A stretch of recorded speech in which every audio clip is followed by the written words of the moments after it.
Hello, and welcome back to the channel.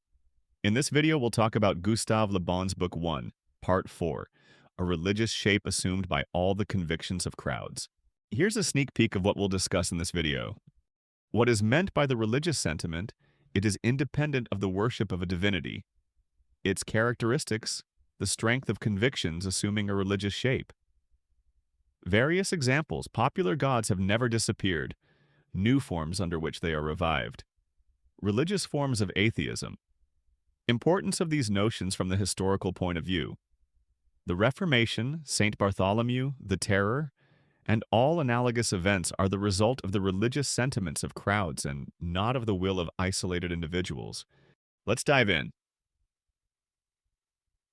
We have shown that crowds do not reason, that they accept or reject ideas as a whole, that they tolerate neither discussion nor contradiction, and that the suggestions brought to bear on them invade the entire field of their understanding and tend at once to transform themselves into acts. We have shown that crowds suitably influenced are ready to sacrifice themselves for the ideal with which they have been inspired. We have also seen that they only entertain violent and extreme sentiments, that in their case sympathy quickly becomes adoration, and antipathy almost as soon as it is aroused is transformed into hatred. These general indications furnish us already with a presentiment of the nature of the convictions of crowds. When these convictions are closely examined, whether at epochs marked by fervent religious faith or by great political upheavals such as those of the last century, it is apparent that they always assume a peculiar form which I cannot better define than by giving it the name of a religious sentiment. This sentiment has very simple characteristics, such as worship of a being supposed superior, fear of the power with which the being is credited, blind submission to its commands, inability to discuss its dogmas, the desire to spread them, and a tendency to consider as enemies all by whom they are not accepted. Whether such a sentiment apply to an invisible god, to a wooden or stone idol, to a hero, or to a political conception, provided that it presents the preceding characteristics, its essence always remains religious. The supernatural and the miraculous are found to be present to the same extent. Crowds unconsciously accord a mysterious power to the political formula or the victorious leader that for the moment arouses their enthusiasm. A person is not religious solely when he worships a divinity, but when he puts all the resources of his mind, the complete submission of his will, and the whole-souled ardor of fanaticism at the service of a cause or an individual who becomes the goal and guide of his thoughts and actions. Intolerance and fanaticism are the necessary accompaniments of the religious sentiment. They are inevitably displayed by those who believe themselves in the possession of the secret of earthly or eternal happiness. These two characteristics are to be found in all men grouped together when they are inspired by a conviction of any kind. The Jacobins of the Reign of Terror were at bottom as religious as the Catholics of the Inquisition, and their cruel ardor proceeded from the same source.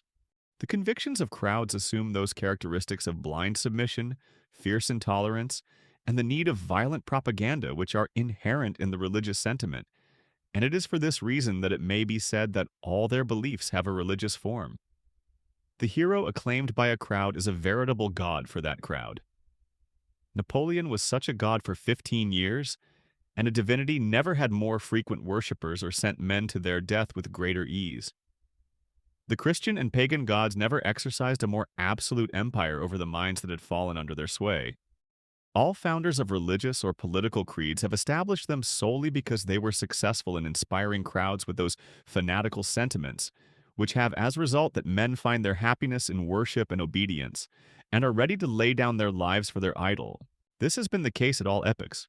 Fustel de Coulanges, in his excellent work on Roman Gaul, justly remarks that the Roman Empire was in no wise maintained by force, but by the religious admiration it inspired.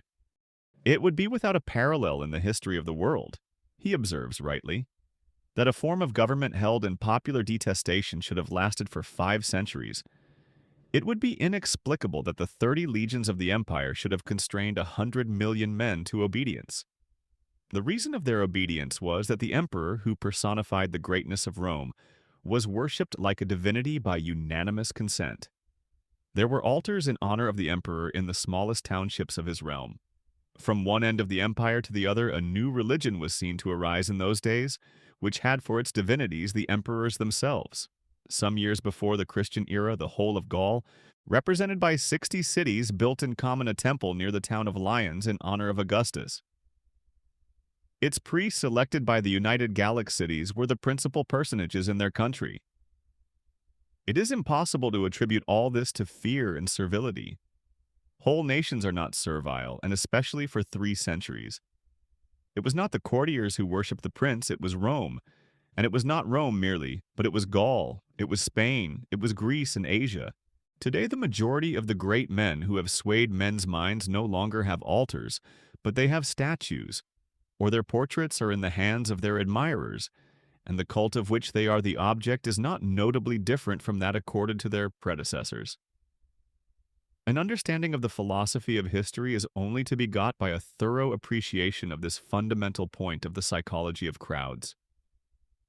The crowd demands a god before everything else. It must not be supposed that these are the superstitions of a bygone age which reason has definitely banished. Sentiment has never been vanquished in its eternal conflict with reason. Crowds will hear no more of the words divinity and religion, in whose name they were so long enslaved. But they have never possessed so many fetishes as in the last 100 years, and the old divinities have never had so many statues and altars raised in their honor. Those who in recent years have studied the popular movement, known under the name of Boulangism, have been able to see with what ease the religious instincts of crowds are ready to revive. There was not a country inn that did not possess the hero's portrait. He was credited with the power of remedying all injustices and all evils, and thousands of men would have given their lives for him. Great might have been his place in history had his character been at all on a level with his legendary reputation. It is thus a very useless commonplace to assert that a religion is necessary for the masses, because all political, divine, and social creeds only take root among them on the condition of always assuming the religious shape, a shape which obviates the danger of discussion. Were it possible to induce the masses to adopt atheism, this belief would exhibit all the intolerant ardor of a religious sentiment, and in its exterior forms would soon become a cult. The evolution of the small positivist sect furnishes us a curious proof in point.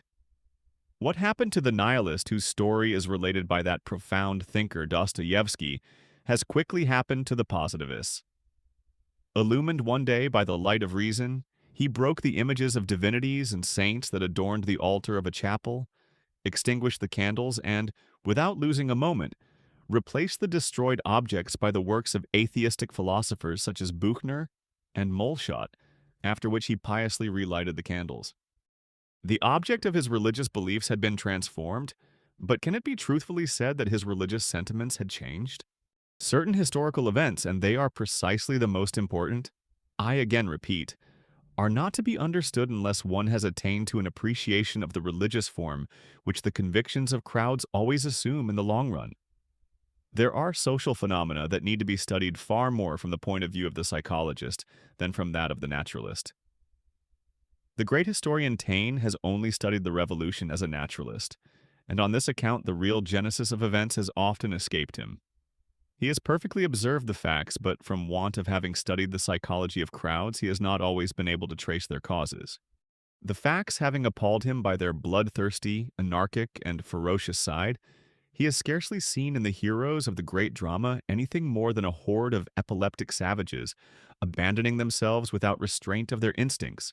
The violence of the Revolution, its massacres, its need of propaganda, its declarations of war upon all things, are only to be properly explained by reflecting that the Revolution was merely the establishment of a new religious belief in the mind of the masses. The Reformation, the massacre of St. Bartholomew's Day, the French religious wars, the Inquisition, the Reign of Terror, are phenomena of an identical kind, brought about by crowds animated by those religious sentiments, which necessarily lead those imbued with them to pitilessly extirpate by fire and sword whoever is opposed to the establishment of the new faith. The methods of the Inquisition are those of all whose convictions are genuine and sturdy.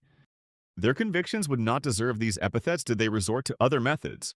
Upheavals analogous to those I have just cited are only possible when it is the soul of the masses that brings them about. The most absolute despots could not cause them. When historians tell us that the massacre of St. Bartholomew was the work of a king, they show themselves as ignorant of the psychology of crowds as of that of sovereigns. Manifestations of this order can only proceed from the soul of crowds. The most absolute power of the most despotic monarch can scarcely do more than hasten or retard the moment of their apparition. The massacre of St. Bartholomew or the religious wars were no more the work of kings than the reign of terror was the work of Robespierre, Danton, or Saint Just. At the bottom of such events is always to be found the working of the soul of the masses and never the power of potentates. If you enjoyed this video, you might want to check the books available in our link in the description. There you'll find many fundamental marketing books in different languages. And don't forget to subscribe to the channel for more marketing-related content. See you in the next one.